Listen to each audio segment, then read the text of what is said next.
noite. Para quem não estava acompanhando até o momento, esta é a segunda tentativa de transmissão, já que o visual lá do convidado, o oficial tracker Gilson Cunha, não conseguia me ver, só me escutar. Enquanto que quem estava assistindo podia ver ambas as telas. Ah, o Gilson entrou. Aham. Vamos ver. Afinal, são os 45 anos de Jornada das Estrelas, ou filme. Espera aí, que... Vamos ver se...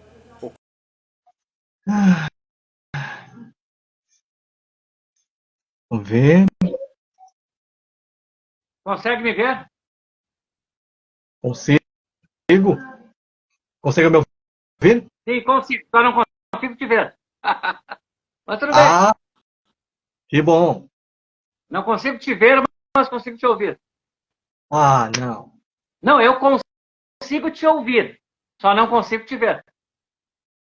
Ah, sim. Que coisa.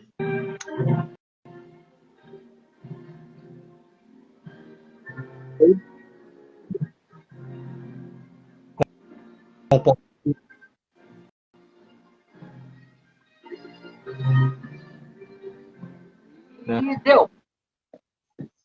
É isso aí. Alto e claro, Pois, então. alto e claro. E Beleza. consigo te ver também. Maravilha. E acredito que quem for vier assistir também, como o nosso velho conhecido Nungs Maiever, que estava interagindo na hora que falhou, estava transmitindo, pode nos ver também. Acredito eu agora, né? Eu acho que o que aconteceu no início foi que entraram duas transmissões sobrepostas. De algum modo duplicou a transmissão. Será que é porque o Nungs também pediu para participar também? Porque está aparecendo um aviso dele. Eu não sei. Às vezes dá esses probleminhas aí. As lives às vezes estão meio confusas. Ai, Sei, ai. né? Então, cá estamos. 45 anos.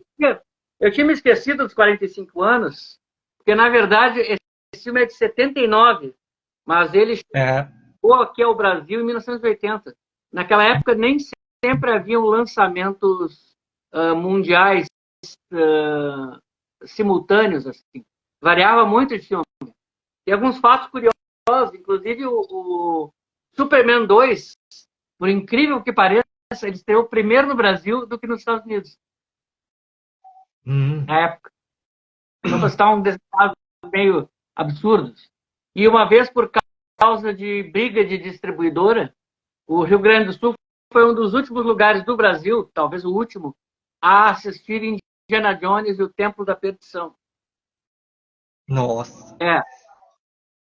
Então, naquela época, a coisa era meio ingrata mesmo.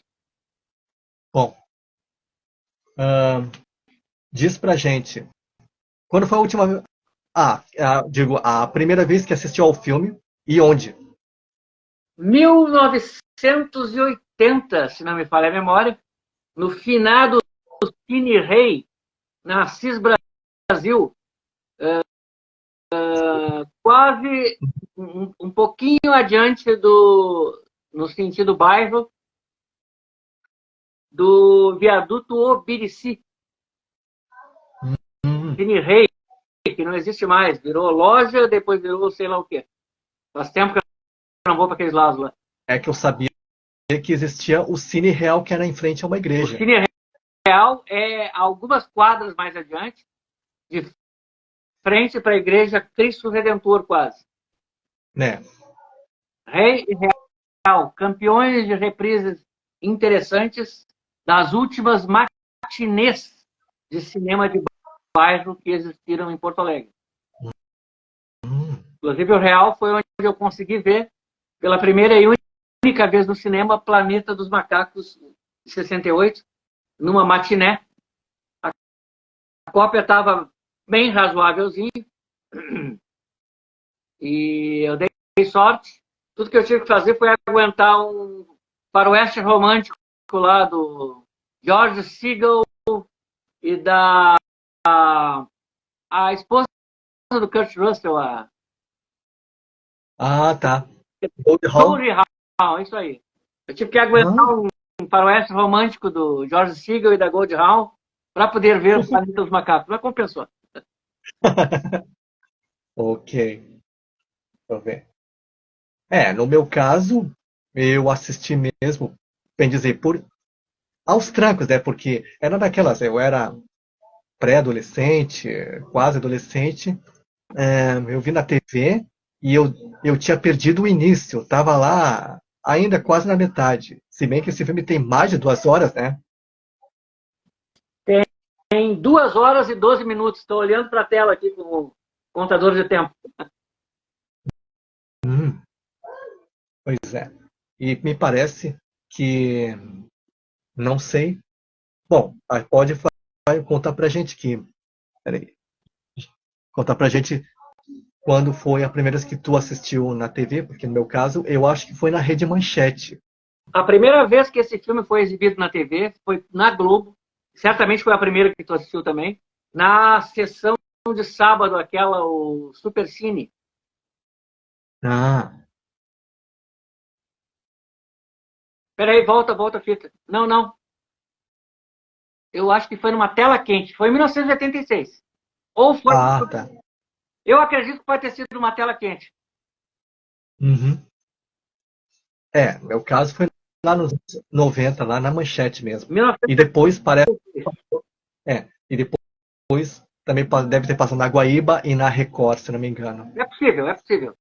Mas a primeira vez que passou na TV foi em 86 mesmo. Tá. É que eu lembro dos anúncios da tela quente quando passaram, quando a Globo anunciou Jornada nas Estrelas 2 e 3. Mas ela anunciou esse aí também. Uhum. Eu me lembro que foi a minha. Eu me lembro que acho que foi foi no meu primeiro semestre na faculdade. Deixa eu ver aqui.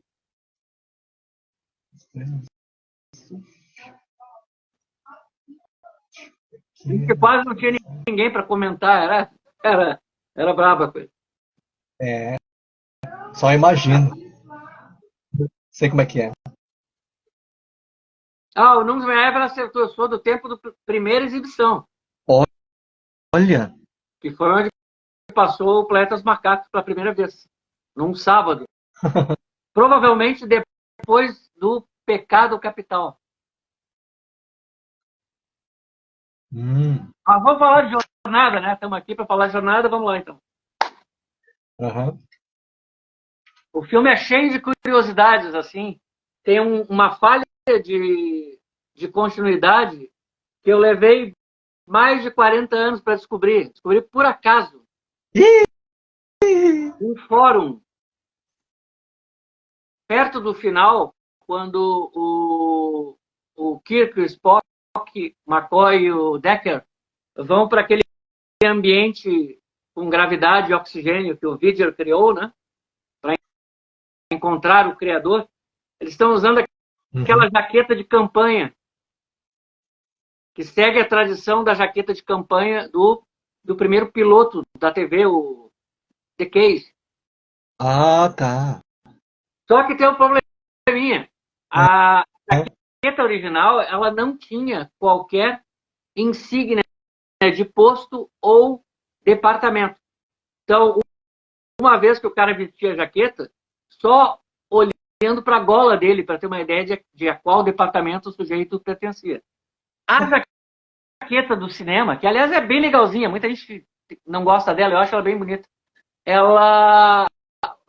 Eles criaram tantas cores diferentes de departamentos para o filme do cinema que tornaram tudo meio confuso, né? Então, deixou de ser azul, ciência e medicina, vermelho, segurança, comunicações, engenharia e protocolo, né? Que é o conjunto da cor é chamado operações, né?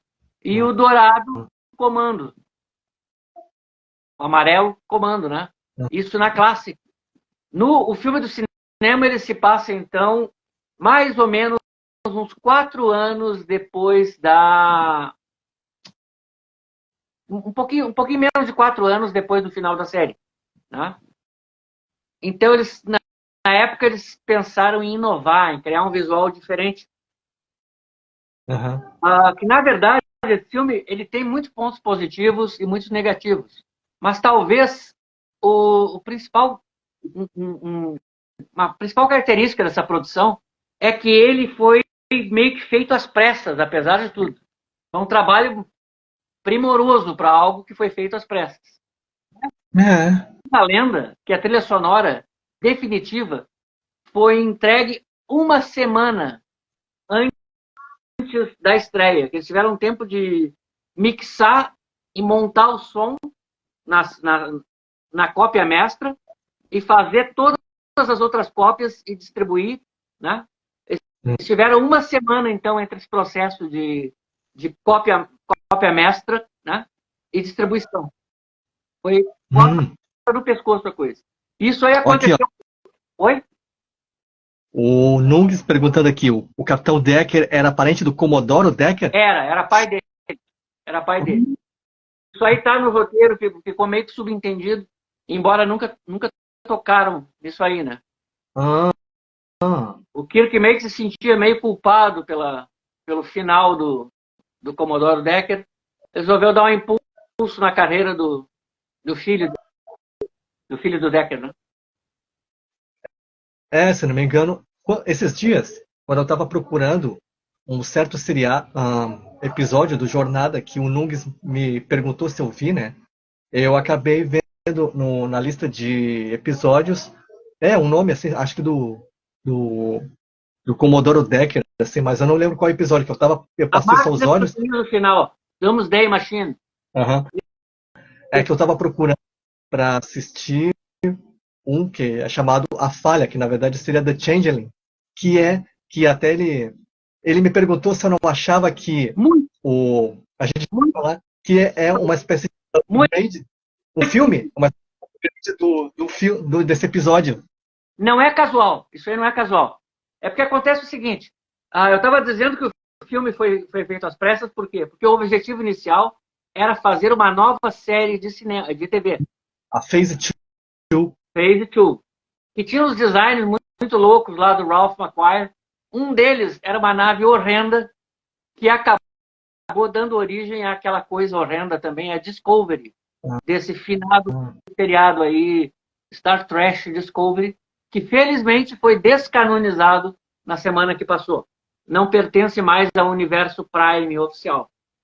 Mas voltando à história aqui. Eles estavam tudo quase pronto, chegaram a filmar algumas cenas, tem algumas cenas perdidas por aí no YouTube. Cortes de cabelo bem estranhos, por sinal. O uniforme seriam basicamente os da série clássica, alguns com ligeiras mudanças. Já tinham contratado o elenco, a Persis Kambata, Miss Índia, a Ilia, ou a Ilia, né? Aquela navegadora Deltana, que é de uma espécie sem pelos, né? Calva, né? Menos a sobrancelha. Ela já estava contratada, ela já estava com um uniforme estilo série clássica e tal. Quando, por causa do sucesso de Star Wars, Uma Nova Esperança, né? Do episódio 4, que na época ninguém sabia que daria origem a outros, cresceu o olho do pessoal da Paramount e pensaram, vamos fazer o nosso próprio Star Wars também. Vamos fazer uma franquia de ficção no cinema também, né? Já que a maré tá boa. E aquele final de anos 70, vocês sabem, né? Foi um monte de imitações baratas de Star Wars, todo mundo querendo fazer o seu space opera, querendo surfar na onda, né? Mas o Roddenberry era um cara que tinha, digamos assim, ele tinha uma visão muito autoral, né? Ele não queria que a concepção que ele fez para a TV acabasse perdendo a sua essência, né? Como acabou acontecendo recentemente com as produções do Alex Kurtzman, mas isso não veio ao caso. Então, ele meio que topou essa coisa de levar para o cinema Só que daí ele pensou, não, nós vamos fazer uma coisa bem feita, né? Daí chamaram lá o Robert Wise, do Dia em que a Terra Parou, né? Ah, é. Que é o diretor do Dia que a Terra Parou, um grande clássico da ficção científica.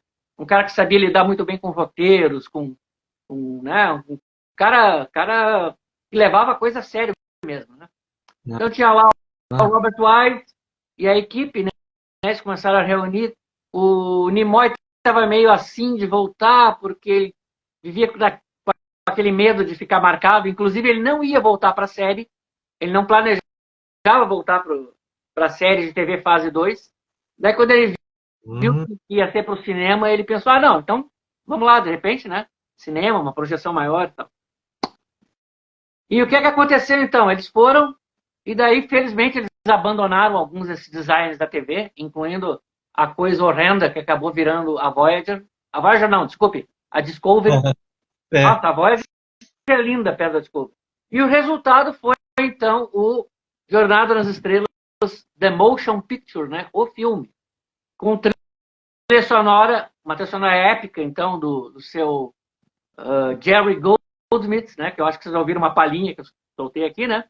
Trilha sonora muito boa. Jerry Goldsmith, que é uma trilha tão marcante que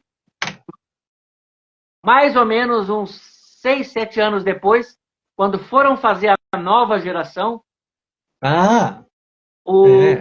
criaram uma trilha sonora própria da nova geração e não pegou. O Roddenberry não aprovou. Ele preferia repetir a trilha sonora desse filme do cinema, do Goldsmith, com um arranjo diferente do que usar a trilha sonora feita especialmente para a nova geração. Para ver como a música foi boa, como eles acertaram. E eles pensaram mudar os visuais, né? Um dos visuais que mais mudança sofreu foi o da própria Enterprise. Tá aqui, ó. É a Enterprise do cinema, que é ela é da classe Constitution, como a da TV. Ela é a mesma nave, né? Que teve o casco modificado. O casco dela, ele tem mais voltinhas, né? E os motores de dobra são retangulares e não cilíndricos, como era na TV, né? Outra característica marcante ali no disco azul, que é o disco do defletor, na original era uma antena parabólica, era um defletor parabólico. E aqui não, aqui é uma depressão no interior do casco secundário, né? Em que ela não tem detalhes como antenas, ela é totalmente lisa. Ela ainda tem formato meio que parabólico, mas ela está oculta, parcialmente oculta dentro do casco. Mais luminosa. Mais luminosa, exatamente. Aquela era metálica, e essa aqui o defletor tem uma fonte de iluminação própria, né? Eu, pessoalmente, gosto mais destes, aqui a vista de baixo ali. Eu gosto mais desses motores aqui que são retangulares, eu acho eles mais elegantes. Então ela é a chamada Enterprise Constitution versão reforma. Aqui tem umas plantas. Aqui tá os blueprints, como eles chamam, né? Tem então algumas imagens dela. Olha! De frente, esquemático, de proa, de popa. Aqui, popa, eu acho que é com não consigo ver direito, mas parece que é com o deck de carga aberto, o deck de pouso lá das naves auxiliares. E eles mudaram a posição de várias coisas. O torpedo fotônico, normalmente ele era disparado logo abaixo da seção disco. Ele era daqui que ele saía. O torpedo e as baterias de phaser estavam juntas. Agora eles foram separados. Os torpedos estão aqui da conexão dorsal, bem da base da conexão, tem 2 lançadores aqui. Isso. E os phasers estão espalhados aqui e na superfície. Deixa eu ver se eu tenho mais algum esquemático aqui. A nave ficou bem detalhada. Tem muito até luzes. Muito detalhado. Uhum. E aqui de cima. Número. Número. Em termos de números, deixa eu ver. Ela é então na classe Constitution, comprimento 305 metros, a da Reforma, né? Ela é ligeiramente mais longa que a clássica. Alguns, eu não lembro quanto, mas não chega a dar 50 metros. Ela tem 142 metros de largura na seção disco. Uhum. Eu imaginava que ela fosse mais larga até. Tem uma Olha. de 71 metros do casco secundário até a ponte e velocidade máxima de dobra 9. Mas aí já está na capa da gaita, né? Porque a Constitution antes da reforma, ela atingia dobra 8, queimando tudo, né? Eu estava bem na capa da gaita mesmo. Defesa padrão, então, phasers e torpedos de fóton. Transporte. Uma shuttle bay, né? Um deck de nave auxiliar. Uhum. Então, deixa eu ver uma coisa. Eles têm, como é que é? Quatro naves auxiliares, 2 shuttle pods e 6 working bees. Working bee é abelha operária, são navezinhas para fazer concertos no casco. Ah, tá. Aquelas pequenininhas que aparecem lá na cena de estaleiro, da doca. Ah, é aquela sequência lá deles indo, né, do Kirk voltando e contemplando desde fora até adiante é muito boa. Legal, é muito legal. O que mais? Passei. São 4 transportadores, padrão, 4 de emergência e 2 transportadores de carga. A tripulação são 72 oficiais e 428 tripulantes. Estatística. Nossa.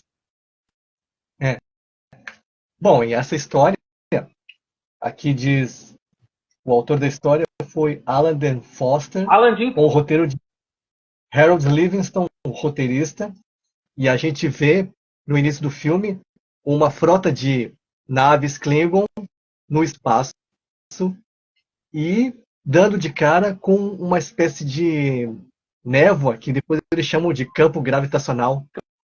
Campo de energia também, né? E uma curiosidade, assim, que uma coisa puxando a outra, já que eu tinha falado de um episódio do seriado, né? Nesse filme, o Capitão Klingon foi feito pelo Mark Lennar. Mark Lennar, exatamente.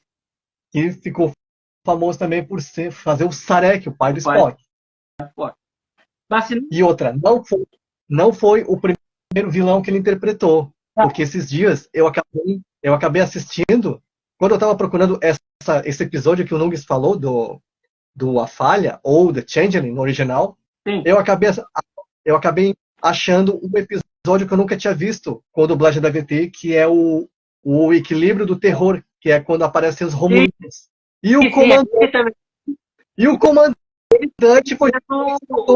Ele também fez o Urco, na série de TV de Planetas Macacos. Aham. Aí eu vi assim, olha ali, ó. A primeira vez que apareceu os anos. Uma coisa curiosa com o Mark Lennar, com o Klingon que ele faz, é que a voz não era dele. Né? O primeiro a falar em Klingon no cinema foi o James Doohan, o Scott. Olha só. Porque ele era muito talentoso em fazer vozes e sotaques e coisa assim. Uhum. E ele acabou fazendo Hectot! Né? Aqueles comandos meio guturais lá dos Klingons. Quem fez foi o... respondendo ao Nungs Meever, sim, é a Janice Rand. É ela mesma. Coitada, né? Naquela cena do teletransporte que mata lá dois, coitado. Mas não era culpa dela, foi uma sobrecarga que teve na engenharia lá e realmente, coitada, ficou num estado lastimável, assim, né? Nossa. Naquela cena brava lá. Mas então eles tiveram muitas mudanças de visual, porque eles pensaram, já não dá para fazer mais um visual de TV, vamos fazer uma coisa grande, né? Uhum. Inclusive a engenharia, que era só uma salinha, que tinha uma separação lá por uma tela, que separava lá as bobinas de dobra, né? Onde ocorria lá a reação do hidrogênio com anti-hidrogênio catalisada pelo de lítio, né? Uhum. Eles fizeram uma senhora engenharia. Então foi a primeira vez que mostraram as bobinas de dobra não horizontais, mas verticais, assim. E isso aí muita gente diz que até hoje é um problema, porque os caras que fazem os esquemas, né? As plantas da Enterprise, por assim dizer, ficam tentando arranjar espaço para aquele bobinão de dobra lá, aquele núcleo compridão, né? De não sei quantos andares de altura, e ao mesmo tempo arranjar espaço para o turbo elevador, né? Na conexão lá que ligava a engenharia à seção disso. Aqui o Nungues perguntando, ela aparece no 3 também, não? Só nesses ou mais algum? Aparece no 4 também. No 4 ela já é tenente, mas ela não serve, se não me falha a memória, ela não serve em nave estelar. Ela está lá na sede da Federação, em São Francisco, com tarefas burocráticas e tal. E sobre... já que tu mencionou os uniformes, é verdade que, como bem falou, eu li numa Wizard, o depoimento do George Takei, que elas eram peças únicas? Só um pouquinho. Pode falar. É verdade que esses uniformes eram peças únicas, conforme o George Takei falou? Alguns eram, outros não. Então, por exemplo, está falando de uniforme, eu resolvi separar aqui, tem um livro que é só sobre os uniformes do cinema. Aqui tem alguns deles. Uhum. Esse que a Janice Rand está usando era peça única. Mas tinha outros que não. Não. Eu acho que me enganei que o Takei falou que, quando ele teve num evento lá em 96, que não tinha, acho que não tinha braguilha, e eles tinham que abaixar as calças e andar passinhos até o banheiro. Não, mas o diabo é que alguns eram macacão. Alguns eram macacão, peça única mesmo, e era uma desgraça para ir ao banheiro. Ó, esse aqui que a Jane está usando é um desses. Bah, imagina! Já os outros ali, alguns deles tinham algumas vantagens, né? O do Decker era horrível. O do Decker era claramente um macacão e devia ser desesperador de usar. Olha aqui, ó. O uniforme fio do Almirante. Só um instantinho. Aqui, ó.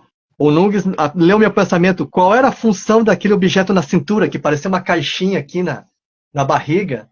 Uma pochete? Pois é, eu sempre me perguntei disso.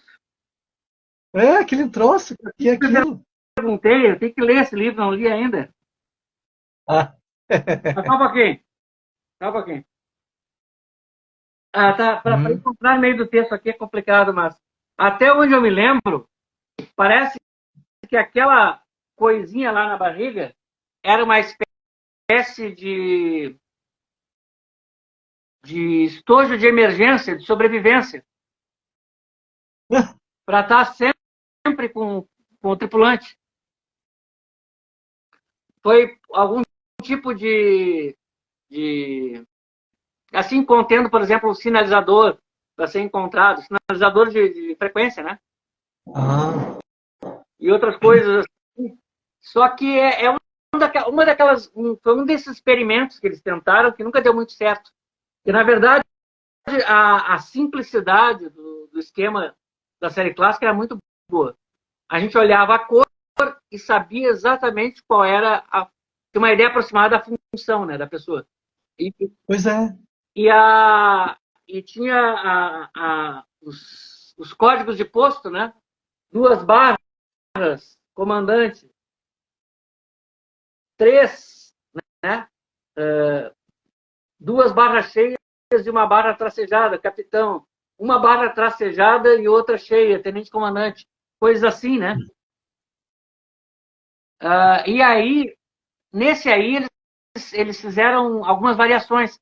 O filme começa, a gente consegue ver claramente insígnias que são uma versão alterada da série clássica, em que eles alteraram o padrão do trançado, né? Não sei se vocês lembram. Cada uma daquelas tiras tinha um trançado. Uma tira base, metalizada, e uma tira de tecido, que ficava trançada. E eles alteraram isso. E tem uma coisa interessante que, quem observar bem, vai ver que o Kirk passa boa parte do filme como capitão. Porque quando ele assume a cadeira de capitão, as insígnias que estão no uniforme dele não são de almirante. Ah, nossa. É. Uma coisa que complicou foi que ali que eles criaram uma multiplicidade de cores e subcódigos que a partir dali eu nunca mais consegui entender direito o esquema de cores. Pelo menos a série clássica. Eu consegui entender que a gola branca lá na Ilha de Khan é comando, que a gola laranja era engenharia, só que a gola médica mudava. No episódio estava, num dos filmes o McCoy estava usando azul, no outro ele estava usando verde. Então eram umas coisas. Mas voltando a esse filme aí, eles tentaram fazer alguma coisa assim, estilão anos 70. Né? Com aquele visual anos 70, macacão e tal, etc. Eles achavam que fazer uma coisa mais complexa teria um efeito mais legal. E não necessariamente, né? Não necessariamente. Mas foi interessante no sentido de dizer, não, uma produção legal, olha só, eu tenho um montão de gente, né? Usando uniformes de cores diferentes. Tem o branco, tem o cinza. O cinza, normalmente, principalmente da nova geração em diante, é considerado a cor interdepartamental. A cor básica de todos os departamentos. E, normalmente, quem é que passou por todos os departamentos? Né? Quem foi oficial, né? Normalmente, o oficial, para poder comandar, ele tem que saber a função dos outros. Então, durante a formação, eles passam por todas as... Então, iriam literalmente trocando, né? O cara que está interessado no comando mesmo, ele não fica só em ciências ou só em operações, né? Ele vai passando por vários departamentos até ficar lá com a cor definitiva de comando. E nisso aí ficou meio confuso. Mas esse filme tem uma das cenas mais divertidas, que é no final, acho que, não sei se eu cheguei a comentar, eu estava falando da jaqueta de campo, né? O Spock e o McCoy literalmente trocam de jaqueta. Porque a jaqueta de todos é a mesma cor nesse filme, ela é um amarelo mostarda. Só que no ombro tem uma tirinha colorida. A tira do Spock era vermelha e a tira que o McCoy usava era verde. E depois que eles já estão a salvo na nave, quando eles estão na ponte, as cores estão trocadas. Deu um erro de continuidade, acho que na hora de filmar de novo. Eles Bom, distribuíram jaquetas com códigos diferentes. é, e ainda pela, assim, ó, voltando um pouco assim, depois que ah, tem o ataque do Viger, né? Que na verdade esse campo energético na nave, ela vai avançando e para onde é que ela está chegando, Ah, ele está indo em direção à Terra, né? Ele está em direção né? à Terra e levando junto o campo. Uma coisa muito interessante é que quem viu o filme no cinema, ou mesmo na TV no primeiro momento, nunca teve uma ideia exata de como era o Viger. O Viger É, era uma coisa difusa. A gente sempre via pedacinhos dele, né? Nunca aham, via ele inteiro. Pois bem, na virada dos anos 2000 lá, 99 para 2000, o Robert Wise fez a montagem definitiva do diretor. Ela aham. depois foi para DVD e depois foi para Blu-ray. E nela, pela primeira vez, a gente consegue ver o Vidger sem a nuvem envolvendo ele. Ou a gente Ah, está tanto dentro da nuvem que dá para ver o Vidger inteiro. E agora, rufem os tambores. Quem nunca viu o Vidger verá neste momento. Pam, pam, pam. Esse, senhoras e senhores, é o Vidger. Esse pepino nossa, do mar intergaláctico. Essa aqui é aquela entradinha por onde entra a Enterprise. E ela percorre literalmente as entranhas do Vidger. nossa. Antes dela entrar, a gente tem cenas em que ela sobrevoa essa região aqui. Aham. Tá vendo esse triângulozinho aqui? Tô. A Enterprise cabe toda dentro dele com folga. Então imagina esse triângulo com aproximadamente 300 metros. Uau. Mais ou menos alguns quilômetros, algumas dezenas de quilômetros na escala. Esse é o Vidger, também conhecido como o pepino do mar intergaláctico. Tá aqui, ó. O Vidger. Ó, sem adiantar muito, a gente vai pescando assim os detalhes da história, né? E lembra que tem até um certo conflito. Ah, voltando lá naquele negócio. O que aconteceu lá com os oficiais, como já falou da ordenação Range, lá operando o teletransporte, já que houve lá um defeito, né? Que vitimou os oficiais, né? E um deles era vulcaniano. Sim. O que aconteceu com eles? Bom, o É, transporte deu um defeito, eles não conseguiram se materializar na Enterprise e foram. A estação de terra pegou eles e tentou materializar, só que se materializaram de um modo horrendo, grotesco, assim. E não é mostrado, evidentemente, mas é de embrulhar o estômago. Eu imagino que saiu do outro lado algo parecido com aqueles cachorros do Enigma de Outro Mundo. nossa. E aí, com isso, depois, acabam convocando o Spock. Não, não, o Spock não estava previsto porque ele tinha dado baixa na Frota Estelar e estava em E, Vulcano lá, exercendo lá o colinar, a tentativa dele de expurgar as suas emoções, né? aham, Então eles passam sem um oficial de ciências uma boa parte da viagem, com o Decker fazendo as vezes de oficial de ciências. Só que o Spock descobre, ele entra em contato lá com essa inteligência de longe, com o Vidger, né? E ele resolve desistir da busca dele por expurgar as emoções. Daí ele reativa a reserva dele na frota e se informa sobre o que está acontecendo e segue a Enterprise. E ele consegue embarcar a bordo e resolve ajudar eles com os problemas técnicos deles. E em 3 horas eles consertam os problemas que eles tinham lá com os motores e se mandam. Ah, Mas ele aqui, ó, está no caminho, na verdade. o Nunes perguntando onde ficava a estação Epsilon 9. Epsilon 9, pela posição que eles estavam de captar aquela batalha lá dos Klingons, né, com o Vidger, pela posição deve ser do lado de cá da zona neutra. Bem no limite da Federação com a zona neutra. Basicamente, os quintos dos infernos.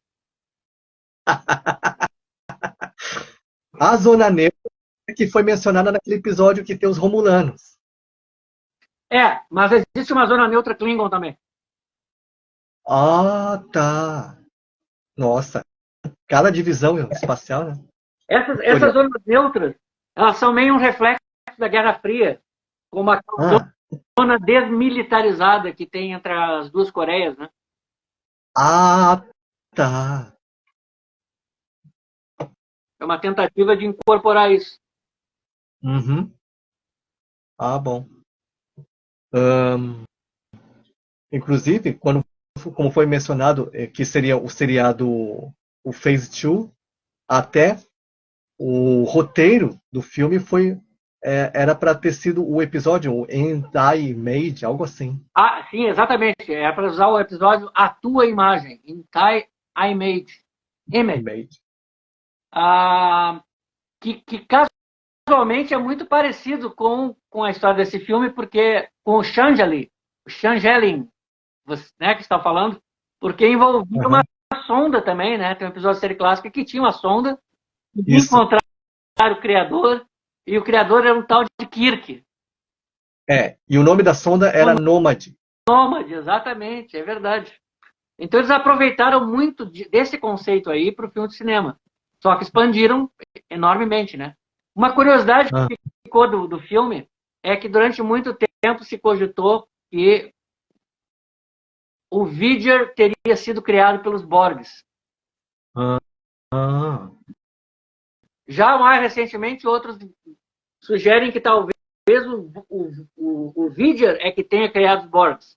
Eu não sei, eu sou mais a hipótese original mesmo, de que os Borgs criaram o Vidger, né? Que para quem não viu ou não se lembra, o Vidger, na verdade, é a sonda Voyager 6, que caiu num buraco negro. Eles falam buraco negro aí, mas é para ser um buraco de minhoca, né? Uma fenda espacial. E foi jogada até o outro lado do universo. E lá ela teria encontrado um planeta de máquinas, provavelmente os Borgs, que consertaram ela e mandaram ela de volta. E na volta, ela foi crescendo, ganhando inteligência, ganhando conhecimento, se aperfeiçoando e virou o pepino do mar intergaláctico aqui. Assim. E de onde veio a oficial Ilia, a qual me parece que o Decker conhecia, né? A Ilia, ela é de um planeta chamado Delta, em que o pessoal tem feromônios que, curiosamente, deixam outras espécies doidonas. Eu acho curioso que, pela biologia padrão, os feromônios só agem dentro de uma espécie, né? Mas tudo bem. E é por isso que a primeira coisa que ela diz é: o meu juramento de celibato foi registrado, etc. E tal.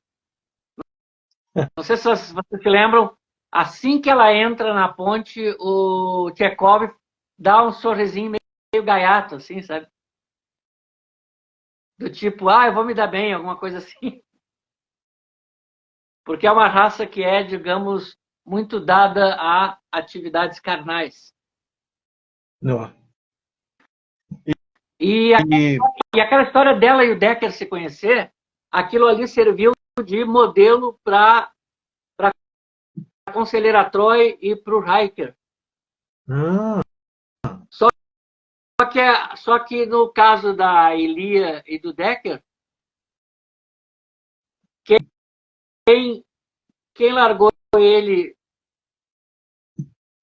se não falei a memória, quem largou o Riker foi foi a Troy. No tempo que o Riker estava lá no planeta dela. Mas aí quem largou a Elia parece que foi o próprio Decker. Aqui, ó.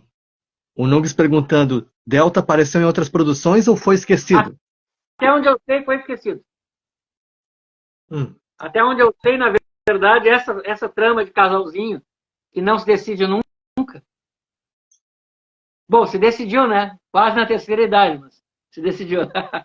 Deixa eu ver. Essa trama aí acabou sendo a trama do Riker e da Troy. E teve e durante o filme teve um oficial que acabou sendo ferido, né? Não foi o Chekhov? Se precisar de alguém para gritar, para apanhar, etc., é o Chekhov. Chekhov é o saco de pancada favorito da série clássica. Cada série tem o seu saco de pancada favorito. Na série clássica é o Chekhov, na nova geração normalmente é o Geordi, no Deep Space Nine é o O'Brien, na Voyager eles variavam o saco de pancada, mas variava entre o Kim e o Nilix.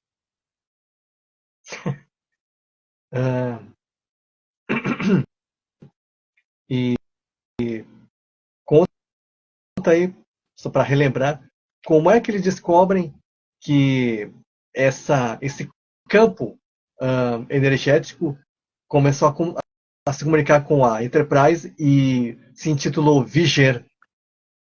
Bom, na verdade eles começaram a notar que na verdade foi a telepatia do Spock que meio que salvou a parada, né? E ele percebeu que a inteligência lá estava perplexa, porque ela mandava mensagens e não recebia resposta. Depois eles foram ver que o sistema de comunicação lá da Enterprise era primitivo demais. Era de uma frequência diferente. Daí ele alterou a frequência para que o Viger pudesse entender. E daí, na medida que estão se comunicando, depois que aparece aquela sonda humanoide que tem que é parecido com a tenente Aelia, que é basicamente uma cópia da Aelia, né?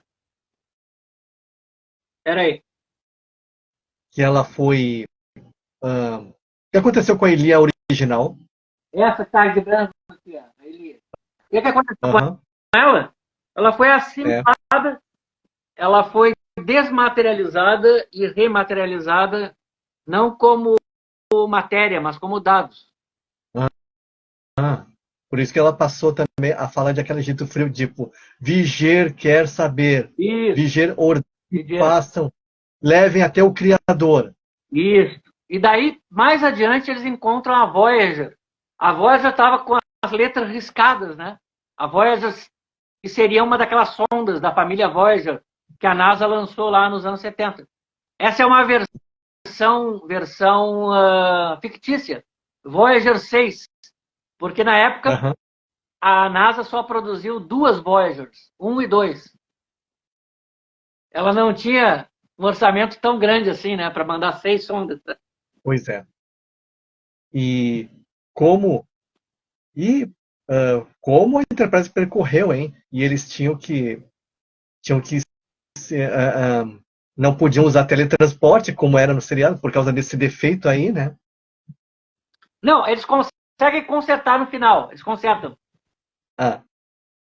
Porque o McCoy ele vai a bordo com o transporte. Morrendo de medo, como sempre. Aqui, Paulo Renato conhece. Feliz ano novo para todos nós. Sucesso, Anderson. Gratidão. Isso aí. Valeu. Para ti também.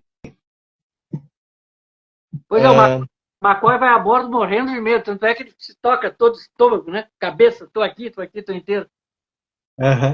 E tem aquele momento também que o Spock resolve usar um aparelho para poder sair da nave e verificar o que... Sim, não. Ali ele usa o traje o traje com impulsão, porque ele quer explorar o interior do Viger, né? Do Viger. Isso. Aqui, ó. O Nugs falando, o Kirk parece perdido nesse filme, pelo menos no início. Ele só estava no serviço burocrático? Sim, sim. Ele estava no comando de operações da frota. Ele passou 2 anos e meio no comando de operações da frota. Carimbando coisas digitalmente lá. Nossa, eu pedi abaixo. Eu pedi abaixo. Eu enlouqueci. Imagina 2 anos e meio de trabalho burocrático, cara. Pior que tem quem gosta, né? Uhum. Aqui, eu estava vendo, Fala. aqui, eu estava vendo aqui, por exemplo, deixa eu ver. Uma coisa curiosa que eu achei. O Ray Bradbury foi um dos escritores que ofereceu uma premissa para o filme Jornada. Eu não sabia que ele tinha se prontificado a colaborar com. Não sabia. Uhum. Deixa eu ver. Eu me lembro que a trama, para a época, como sempre, ela foi, digamos, revolucionária demais, porque recém o cinema tinha saído do primeiro Star Wars, né? Piu, piu, piu, vum, vum, vum. E muita gente que não gostou, que não havia um adversário claro, lógico, assim. Um adversário, um vilão, que tu pudesse carimbar, é um vilão, sabe? O próprio Vision nem é um vilão, necessariamente, né? Uhum. Aqui, ó. Eu lembro que eu estava no cinema Rei e tinha um pai com um menino pequeno perguntar: pai, quem é o bandido, pai? Deixa eu ver aqui. Em outubro de 76, Robert Silverberg e John D. F. Black foram designados para o roteiro. Seu tratamento apresentava um buraco negro que ameaçava consumir toda a existência. Depois, Excelente escritor. E depois, qual? Robert Silverberg. isso. Bah, sensacional, ótimo. Ótimo contista. Um dos grandes dos anos 60 e 70. O Nunes perguntando: a doca espacial já existia nesse filme? A doca espacial, ela aparece pela primeira vez em Jornada nas Estrelas, o filme. A doca quadrada, né? Aquela do século 23. Porque a Enterprise D ela tem uma doca erroneamente chamada de estação, porque ela não é uma estação. Eles chamam de estação McKinley. É uma doca que ela se agarra na seção disco. Parece uma garra, assim, três dedos que se prende. Parece uma pata de águia. Essa é uma versão do século 24. Mas sim, a doca espacial ela aparece primeiro nesse aí. Ela voltaria a aparecer ainda em A Ira de Khan. Depois a gente só vê a base estelar mesmo, que é grandona, né? Que dá para múltiplas naves e tal, que serve tanto como estaleiro como porto, como base. Outras naves, tipo o Excelsior também. Excelsior apareceria, não me falha a memória, no 3. No 3, exclusivamente no 3. Não, né? 3 e 4, isso. 3, 4 e no 6 também. E no 6 também, já sob o comando do Ricardo Sulo. Deixa eu ver. Depois aqui, ó, o outro tratamento de roteiro diz que o Roddenberry se uniu a John Colville para escrever uma nova história que mostrasse a tripulação ambientada num universo paralelo bem no meio de uma viagem no tempo, assim como a ideia de Play. Depois, mesmo assim, essa ideia também foi descartada porque os executivos da Paramount achavam que não era épico o suficiente. Na verdade, eles tiveram outras ideias, tempos depois, que algumas delas bastante polêmicas, assim. Uma envolvendo o assassinato do Kennedy, que eu considero pavorosa, dando a entender que o Kennedy precisava morrer para que a linha de tempo permanecesse. É. O Nunzimeyer pergunta se a Doca Estelar já existia Já... ou estava em construção nesse filme. Não, ela já existia. Ela já existia há pelo menos 18 meses, porque é o tempo que levou a reforma da Enterprise. A reforma da Enterprise estava programada para durar em torno de 2 anos. Ela durou 18 meses e eles tiveram que acelerar em 12 horas. Tiveram que fazer milagre, dar nó em pingo d'água, né?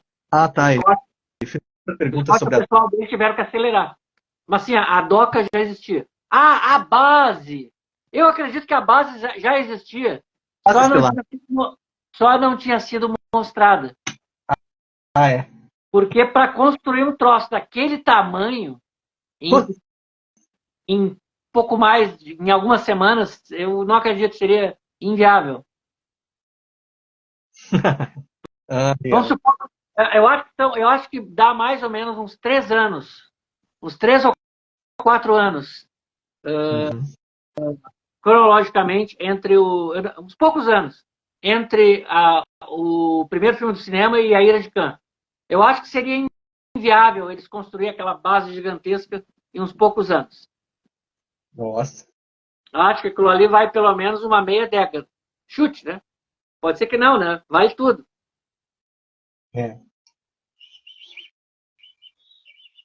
Talvez tivesse em construção.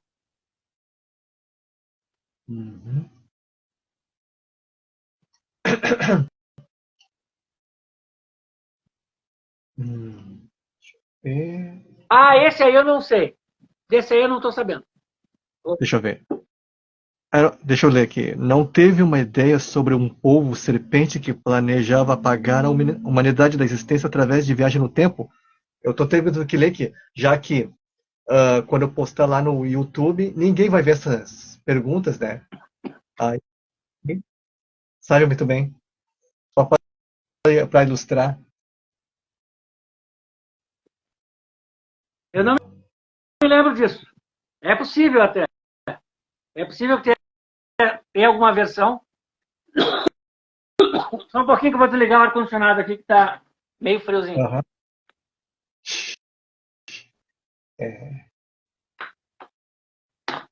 Eu não me lembro realmente dessa versão aí agora. Fico devendo um pouco.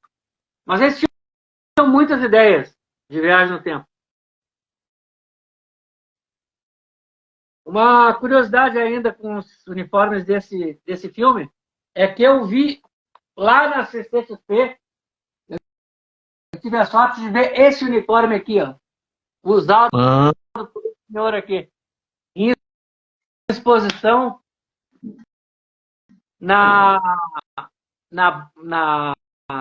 no stand do Joe Madalena, do Hollywood Treasures. Isso foi em 2015, eu acho. Eu cheguei a entrevistar o Joe Madalena para um blog que eu tinha. Estava lá.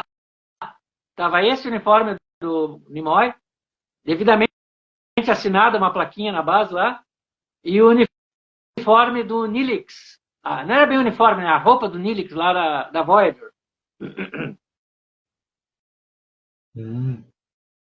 Aqui eu estava vendo na equipe de efeitos, claro, tinha que ter o pessoal especializado, tipo Douglas Trumbull e John Dykstra. Sim.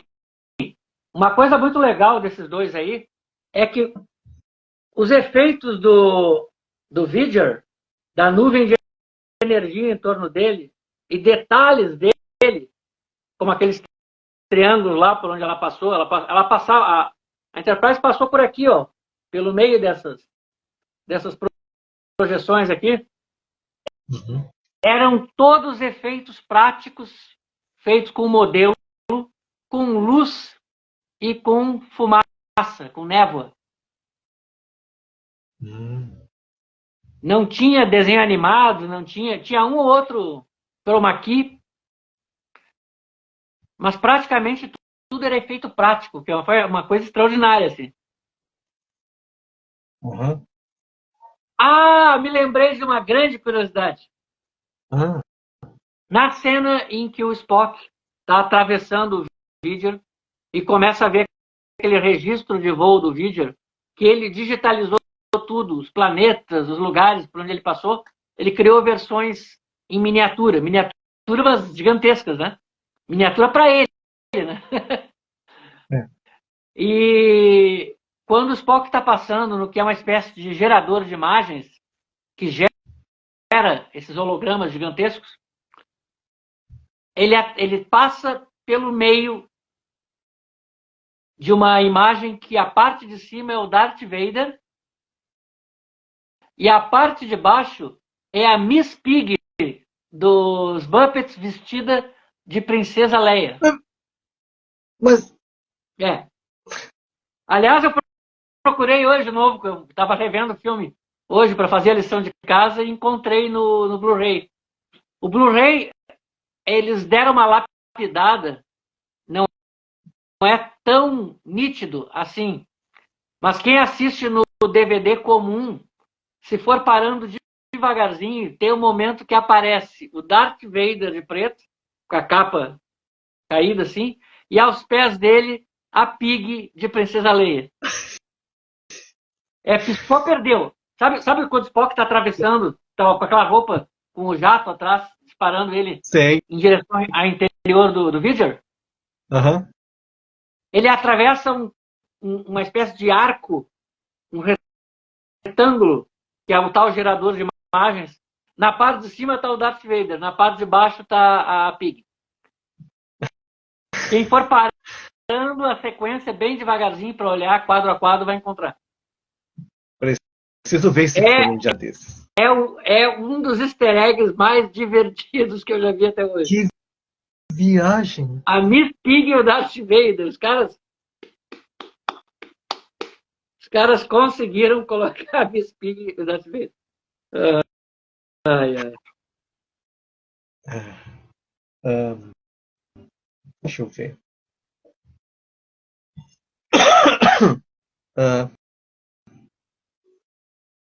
Bom, o Viger queria reencontrar o Criador. E o que mais era necessário para que ele não vaporizasse a Terra?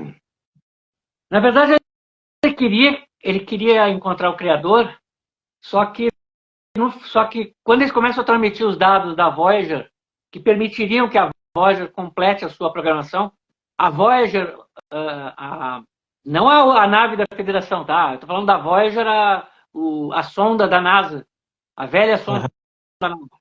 A Voyager começa a receber a transmissão e quando ela vai passar os códigos para o Vidger corta um cabo da Voyager. Por quê? Porque ele quer obrigar o criador a vir ali pessoalmente entregar a mensagem. E daí aquela sonda lá, aquele robozinho da Ilia diz que ele quer se unir ao criador, né? Ele quer se fundir fisicamente com um ser humano. Porque ele percebeu que ele tinha muito conhecimento e tal, mas que não conseguia entender coisas que nós entendemos. As nossas percepções, né, nossos sentimentos e tal, etc. Então, para isso, ele quer se fundir a um ser humano. E o que acontece? Nessa hora daí, para salvar todo mundo, o Decker se sacrifica, né? É. Ele vai até a Voyager ali, pega aquele cabo cortado e junta. Quando ele junta, ele acaba fazendo parte do circuito, né? Então, o Vigeiro começa a assimilar tudo, a sonda, o Decker e aquela imitação da Ilia, aquela versão Android da Ilia lá. Aliás, falando em Ilia, esse filme tem uma das dublagens mais hilárias de todos os tempos. É nítido que a empresa que fez a dublagem não contou com consultoria tracker e não tinha a menor ideia da linguagem científica. Quando a Elia, ou a réplica Android da Elia, está sendo submetida a um exame na enfermaria,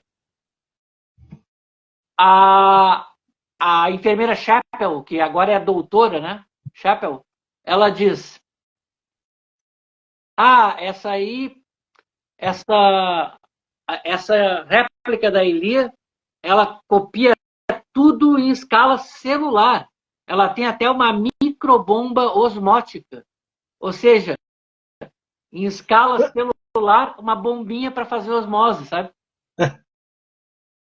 Só que em português, a dublagem disse: ela tem uma microbomba cósmica. Que viagem. Que viagem. Outra, essa aí, essa é triste, essa é de doer. Assim que o Kirk chega na engenharia, tem uma voz dizendo: ajustar os cristais de lítio, né? Isso em inglês. Em português, a voz diz: cristais delirantes. Não. Cristais delirantes. Isso. Em respeito ao público, eu nem vou dizer o que eu pensei. que o dublador estava imaginando que fossem esses tais cristais, que são cristais e são delirantes, né? Eu não vou dizer do que ele pensou, mas eu acho que está bem óbvio no tipo de mineral que ele pensou, né? Dublagem da Herbert Richards. Pois é. Versão brasileira Herbert Richards. Cristais delirantes. Disso. É. O dublador dos Spock, se não me falha a memória, vou falando aqui em dublagem, é o Garcia Pai, o pai do famoso Garcia Júnior, do famoso He-Man Schwarzenegger. Oi? Aham. Garcia Neto. Oi? É o pai dele. Pai dele. Garcia. Seu Garcião, que costumava dublar também o nosso amigo lá do Desejo de Matar lá, como é que é o nome do ator? Eu quero. Sei. Não, o ator. Charles Bronson. Charles Bronson, isso aí. O Garcião dublava o Charles Bronson, dublou o pai do Conan também. Olha que interessante, né? Isso. Aquela cena lá que ele está explicando para ele o Enigma do Aço. É o Aqui, pai do gurizinho que futuramente será o filho dele, né? Literalmente. O Garcia Conan, Garcia He-Man. Aqui, ó. Daniel Soares perguntando: por que não criaram um elemento chamado Bombastion como no Tio Patinhas? Vale tudo.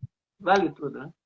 Agora, cristais delirantes para mim, eu vi aquilo e eu pensei: ai, meu Deus do céu. Socorro. Não. Cristais delirantes. E o William Shatner foi dublado pelo Marcos Miranda, que dublava ele também no Carro Comando, o Sargento TJ Hooker. Pera. A trilha do Vigeiro foi usada no Expresso do Horror. Tá, mas isso aí foi remixagem, né? Deve ser. Isso foi feito depois. Tem muito filme que eles costumam fazer isso. Eu me lembro que o final do Duro de Matar, naquela cena que aparece o terrorista alemão lá, ressuscitado, eles colocam o finalzinho do Aliens. É. E eu me lembro também que tem episódios do Pica-Pau que lá nos anos 80 eles colocaram trechos de contatos imediatos do Terceiro Grau. A Universal lá meio que fazendo comida chinesa, sabe? Tipo, como é que é a lógica do macarrão? Não é do macarrão, do arroz tropeiro, né? Como é que é a lógica lá do carreteiro? Sobrou, vira carreteiro. Isso me fez lembrar outra coisa. Lá na BKS, quando dublou o desenho, o Proto He-Man Black Star. A trilha do desenho, quando o narrador estava falando sobre a origem, né? Tipo, depois do lançado no espaço profundo, ele acaba indo para o planeta Sagar. A BKS usou a música tema do filme que o Jerry Goldsmith fez, aqueles acordes. De qual filme? Do filme, do primeiro filme. Do Jornada Jornada? que usaram na abertura portuguesa. Bom, esse é o tipo de coisa que a gente está acostumado a ver em filme turco, filme chinês. Tem um filme de Kung Fu chinês que eles usam basicamente o tema da força o tempo todo. Ah, tá. Tá, tá, tá, tá, tará, tá, tará. O tema da força.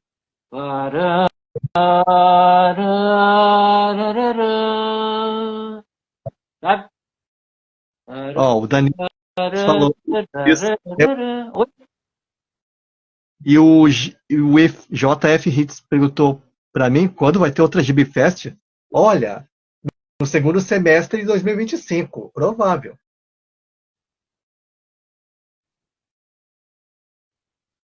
É certo. Ó, o Daniel falou, filme chinês adorava colocar as músicas do rock. Só um segundinho. Que viagem. E pagar direito autoral, que é bom, nada. Outra curiosidade. Isso que vocês estão vendo aqui, ó, é uma das versões que poderia ser utilizada no fase 2. Uhum. Espera aí, vou segurar para evitar que arrebente aqui. O Douglas perguntou, a quadrinização do filme foi pela Marvel? Do Jornada nas Estrelas? Espera aí, eu vou ver aqui. A Marvel sempre... eu não me lembro. Olha que diferente. Ela era para manter o disco, a antena parabólica lá do defletor. Ela era para ter uma série um pouquinho diferentes, ó. E a parte da frente da nacelle ia ser alaranjado. Olha só. Ela ia ter algumas diferenças. A arte do Cockrum. Tinha uma HQ italiana do Jornada das Estrelas, Daniel. É verdade, Nunes. A quadrinização do filme foi pela Marvel.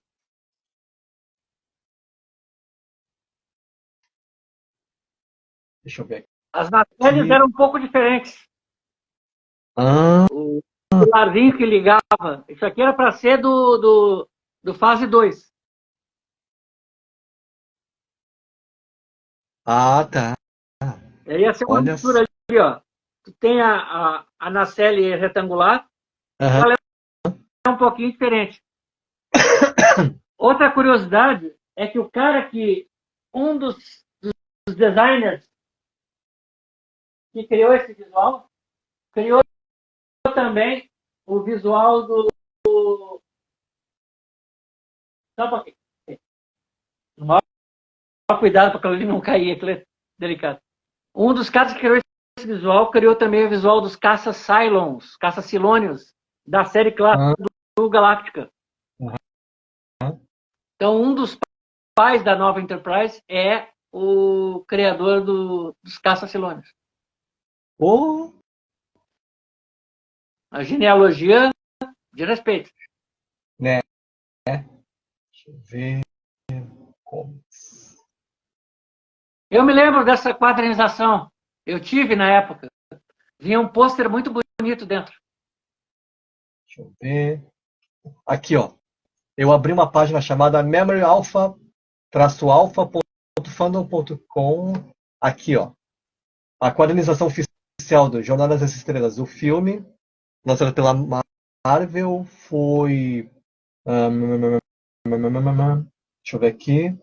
Não, né? Se o filme é de 79, então deve ter sido pouco, acho que na mesma época.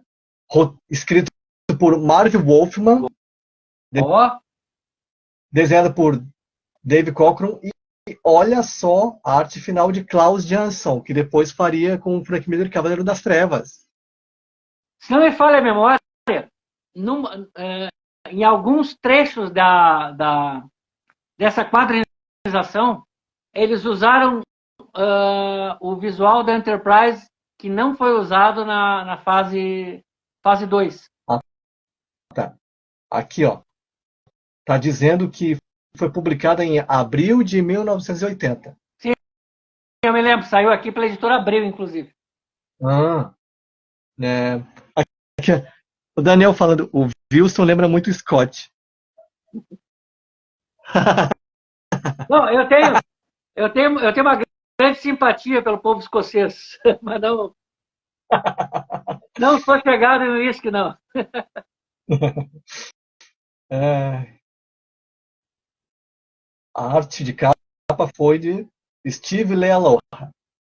Ah, Essa arte de capa em particular, ela tem uns trechos, principalmente as nacelles, que são ligeiramente diferentes, estão mais parecidas com a do projeto Fase 2, que nunca foi lançado. uhum. Legal.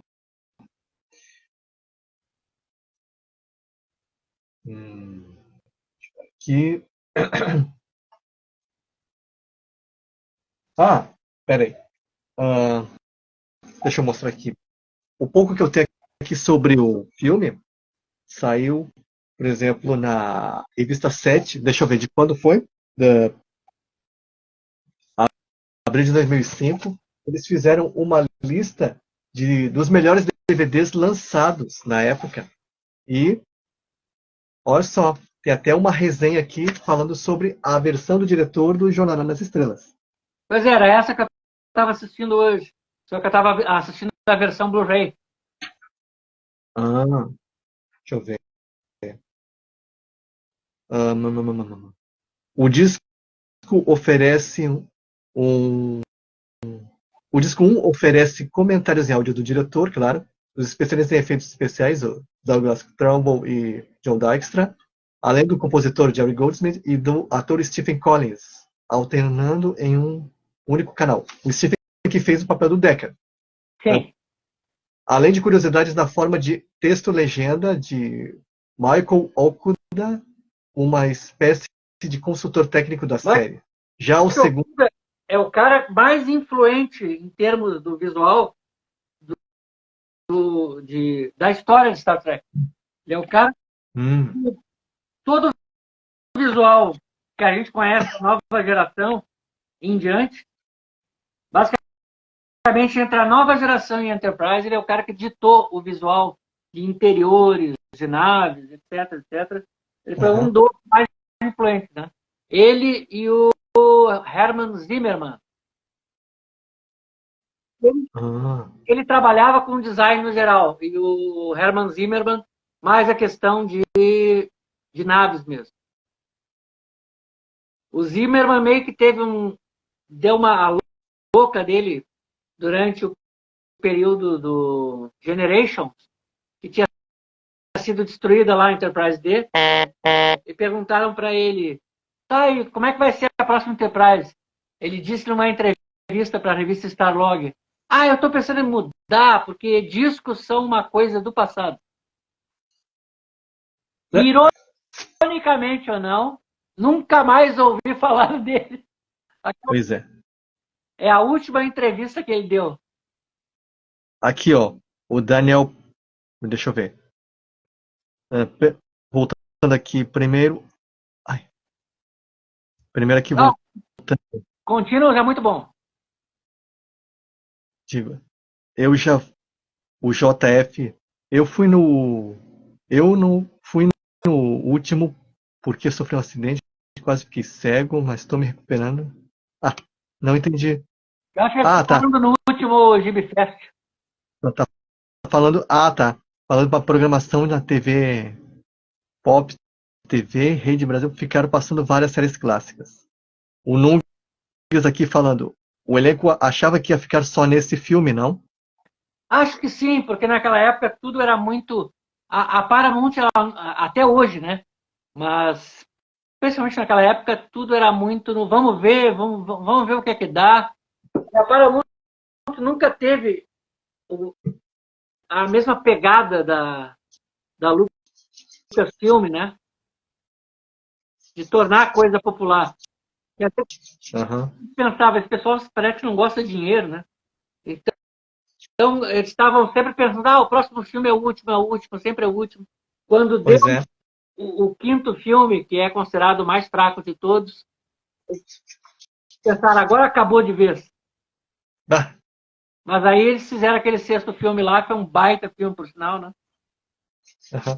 É, vale fazer um E dia comentar sobre isso. a série clássica com dignidade. Aham. Ah, Daniel, vocês já assistiram no YouTube o Star Trek Continues? É muito boa. E é excelente, excelente. Não vi. E também a série anterior, New Voyages, que é diretamente ligada a essa aí, já que a mesma equipe de produção, só que aí o que mudou foi o elenco. O elenco foi mudado aos poucos. Tinha um capitão Kirk lá, que era meio Elvis Presley, um topetão para frente, assim. Não é o topetão o topetão do pai que é para cima. É um topetão para frente, tipo, tipo do Elvis. O cara acabou dando lugar para um ator, para o Vic Mignogna, que, se não me falha a memória, já dublou desenhos do Batman, alguma coisa assim. Vic Mignona. Isso. Deixa eu ver aqui. Se escreve Mignona. Ah, tá.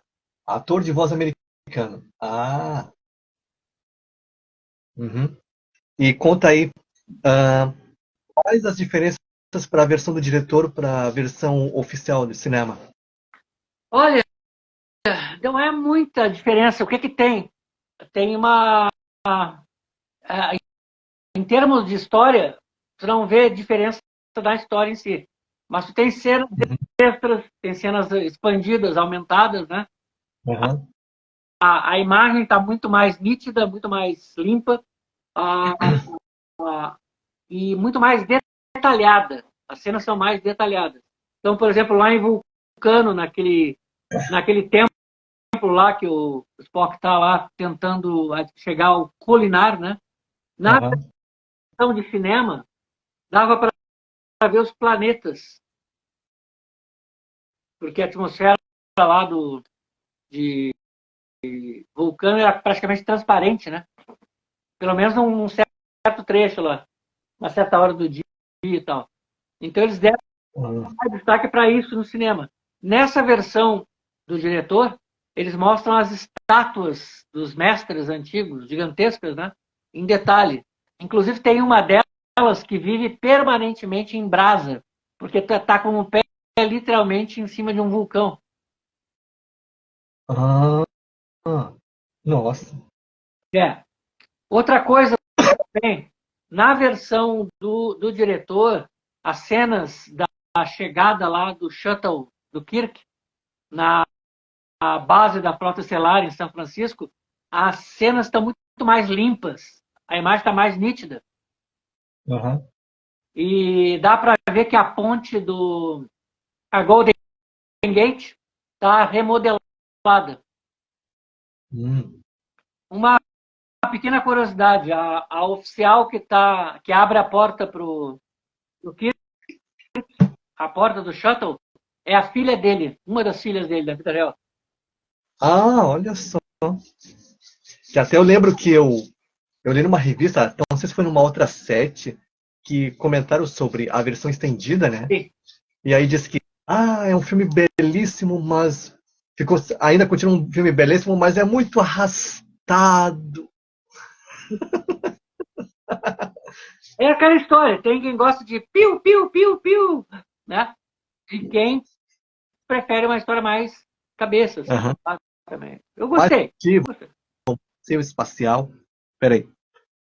O Nungs. Peraí. O Daniel perguntando. O longa de 1979 foi o meu primeiro contato com Star Trek. E adorei. Não entendia por que era tão pouco conhecida como Star Wars. Eu acredito que é por causa do apelo da ação e da aventura é muito mais simples, né? É. E aqui Não precisa pensar muito, é piu, piu, piu, bonzinho, mauzão, pei, pei, pei, pei, e acabou, né? É fácil. Aqui o Nungues falando, curiosidade sobre o Star Trek Continuous, a seção disco da nave se destaca. Isso é um fato histórico que nunca aconteceu na série clássica. Mas sim, ela era feita para isso, é verdade. Pois é, coisa que a gente só viu só na Enterprise do Capitão Picard. Só. Interessante. Daniel, eu vi isso. Acho que também tem o holodeck, O não? holodeck, o holodeck é uma briga complicada, porque assim, todo mundo diz que canônico é só o que aparece em live action. No entanto, no desenho animado, tem holodeck. Peraí, tá falando daquele lá da Filmation? Filmation, aquele lá. E muitos dizem que é canônico, que as 2 temporadas da Filmation seriam os 2 anos que faltaram para completar a missão de 5 anos da série de TV, da série live action, né? Que coisa. Por isso que. A vantagem da animação é que não tinha problemas com maquiagens, podiam ter oficiais de outras etnias extraterrestres. Como de fato tinha, né? Tinha É. aquela tenente felina, Kaitiana, Aham. e tinha o Arex, aquele cara com 3 braços Ah, e 3 pernas. uhum. Que, aliás, apareceu bem rapidinho, eu acho que no Além da Escuridão, do Jar Jar Abrams. Ele aparece bem ligeiro. Eu sei que desse desenho eu só assisti um episódio lá, legendado, que era o da Volta dos Pingos. Foi divertido. Essa série tá toda na Netflix agora. É, eu soube.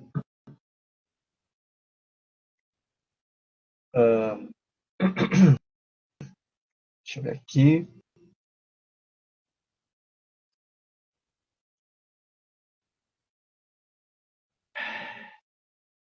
Praticamente desde o primeiro filme até o terceiro foi tudo dublagem na Herbert. Depois, do 4 em diante, foi na VTI Rio. Sim. Exceto, se for falar dos da nova geração, existe quando saíram, ainda na época do VHS da SIC Video, tinha uma dublagem própria para VHS e na TV, quando passava, tipo, na Globo, era outro, era da VTI. Nunca passou na Globo. Não, tô falando. A nova geração nunca passou na Globo.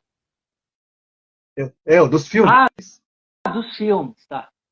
Falo dos filmes, não o seriado. A VTI, ela tinha umas dublagens esquisitas, bizarras. E trocava de voz. Só para VHS. Eles têm uma versão do Generations que tem umas vozes totalmente diferentes.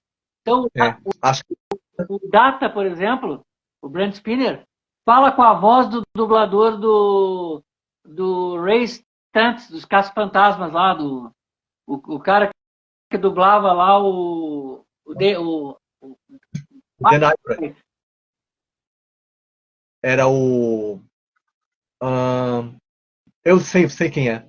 Estranho, por causa que no VHS do Primeiro Contato, a voz do Data era outra.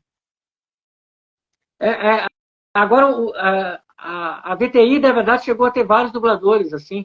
O próprio Data chegou a ter uns 2 ou 3 dubladores. Inclusive, o dublador do episódio piloto não é o mesmo da primeira temporada, que, por sua vez, não é o mesmo do resto da série. Isso. Eu sei que na época, eu acho que lá passando meados dos anos 90, as dublagens da SIC Video eram feitas pela BKS, como no caso foi feito com os 12 Macacos e o Twister, por exemplo. E é isso, pessoal. De curiosidades, assim, eu acho que eu consegui cavar rápido, tá? Também acho que a gente, já que a história é bem simples, é naquele lance assim, né? E mesmo assim, ó, Fabiano, boa noite. Tá pegando na finaleira, por assim dizer. Ah, sim, o Nungs Everett falou uma coisa legal aqui, ó. O final do Star Trek Continuous mostra o Kirk com o uniforme de gala, aquele uniforme bacana, aquele de almirante, né? Ah, Que eu, se não me falha a memória, é o Vic Mignogna, com o hum, uniforme já ele recém-promovido ao almirante e a Enterprise indo para a reforma lá na doca. Realmente, o final do Continuous é justamente isso aí. Ficou muito legal. O uhum. final do Continuous é basicamente um prelúdio para o filme do cinema. Ficou perfeito. Olha só. Não inventaram nada ali. Tudo perfeitamente encaixado. E o Nungs tinha falado até, acho que lá no meu canal, que ele considera, ele adora os uniformes pro cinema que aparecem a partir do segundo filme. Ah, aquilo ali é uma das coisas mais elegantes que tem. Nossa, coisa linda mesmo. Adoro aquele uniforme. Adoro. Bom, deixa eu ver. E o Continuous é canônico? Ele pergunta. O Nungs, né? Para muitos não é, mas para mim é. Para Tipo, os eu fãs lembro da verdade é. Eu lembro que um pessoal de um podcast que eu escutava falava: na minha cronologia pessoal, vale. Tá valendo, tá valendo. Ah, ó, Fabiano, estou a fim de maratonar Star Trek. Aí começo pela série ou filmes? Pela série, é claro, né? Que viu primeiro. Sempre. É por causa do seguinte: é que os filmes são com o que eles chamam de revival, que são uma sequência direta, mesmo não sendo feitas para TV.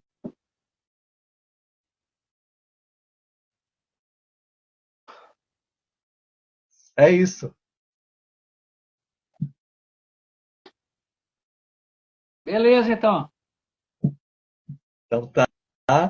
Lembrando que quem não assistiu na hora vai poder rever no IGTV e na versão não espelhada de nenhum universo paralelo lá no meu canal no YouTube.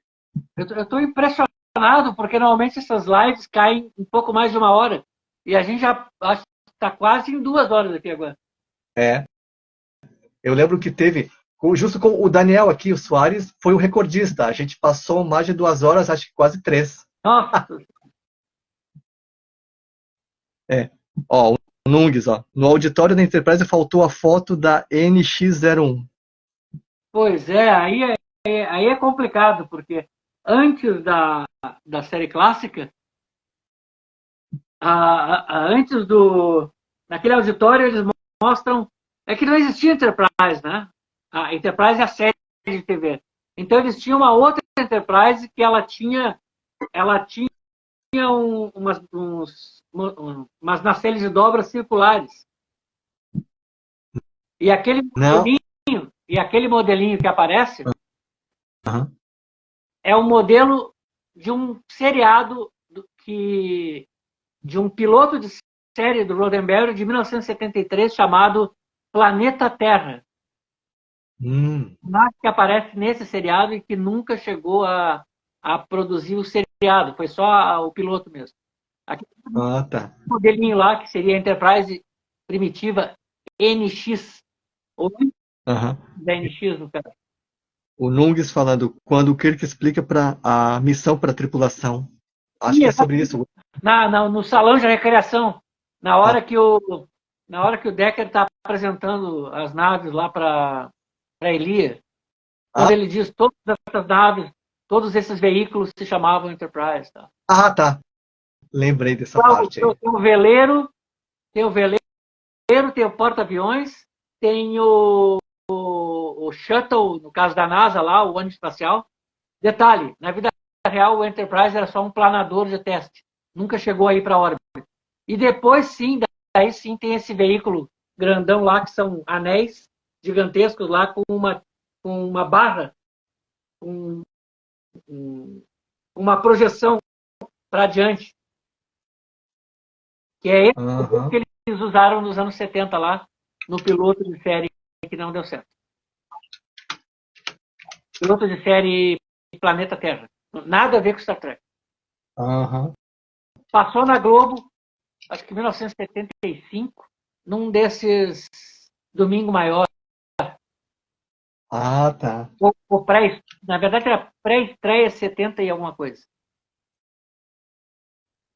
Ah, deixa eu ver um negócio. Já que falou nomes de transportes com nome de Enterprise, né?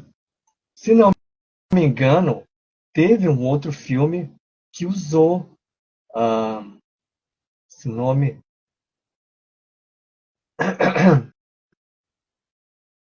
Ah, peraí. Não foi a Caçada ao Outubro Vermelho? Ah, não, tá. Submarino. Tem um outro filme de submarino, mas não é Aham. o do Outubro Vermelho. É um com o Denzel Washington e com o Gene Hackman. Billy Maré, Hackman. Isso, Maré Vermelho. Maré Vermelha, exatamente. É por causa que a capa dos dois é parecida, é vermelho e preto. É. E é submarino, né? Pois é. É. Uhum. Ó, Fabiano, lembro de um colecionador que tinha a série em 8 mm. Imagina! Eu, eu peço desculpas por não tentar quebrar o recorde. É que eu não estou muito Ah, legal de saúde. não, tudo bem. Então, Não, recorde que o Daniel Soares falou lá. Não, não, ainda é recorde. Então tá. tá bom, pessoal? Eu acho que. Eu tive uns probleminhas de garganta esses dias aí, então não. Bah, nem me fala. Eu também tratei garganta, também tratei uma tosse que não me deixava. Essas variações de temperatura. É, tipo de coisa. Aham. Obrigado É, pelo convite. agradeço também pela chamada. Outra hora nós falamos aí. Ah, tava pensando a gente fazer para dividir também, mesmo que eu não tenha assistido a nenhum episódio, fala sobre a série do Voyager, A voz é legal, a voz é bacana. que eu só conheço, eu tenho materiais aqui em revistas, né, que eu só vi trechos, fotos. O Uhum. bom é que tá tudo na Netflix agora, né? Bah, Então, Netflix. a, é que como a Paramount atual é um bando de desmiolados, eles, felizmente para nós no Brasil, não é preciso assinar Paramount para ter o Star Trek que vale, né? Então, é uma boa. Quem puder, recomendo. Faça umas maratonas de vez em quando lá no Netflix. É, Oh, o Daniel que lembrou do Sequest, amo Voyager, estou maratonando, recuperando o tempo perdido. Legal. legal. Então tá, Uhum. da longa e Isso aí. próxima para vocês. Feliz ano novo para nós todos. Até! Até. Compartilhem, curtam e façam o que for assim dentro de um ambiente saudável. Até mais.